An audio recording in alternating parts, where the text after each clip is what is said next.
અંકલેશ્વર રાજપીપળા ચોકડી નજીક ગડખોલ વિસ્તારમાં આવેલ સોનમ સોસાયટી ખાતે સોસાયટીની કમ્પાઉન્ડ વોલ સાથે છેલ્લા કેટલાક દિવસોથી એક સ્કૂલ બસ ઊભી હતી. ગતરોજ સાંજના સમયે અચાનકથી બસમાં આગ ભભૂકી ઉઠી હતી. આગને પગલે સોસાયટીમાં નાસભાગ મચી જવા પામી હતી.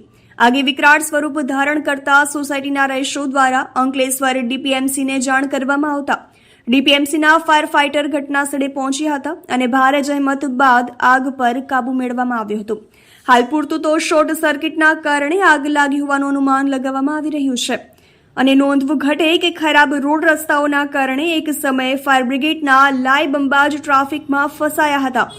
સ્થાનિકો દ્વારા ટ્રાફિક ક્લિયર કરાવતા લાઈવ બંબો ઘટના સ્થળ સુધી પહોંચી શક્યો હતો.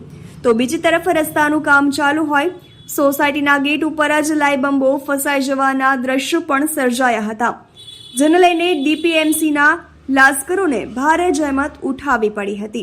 તહેલકા ન્યૂઝ સાથે રિપોર્ટર અવ્વી સૈયદ, આમોદ.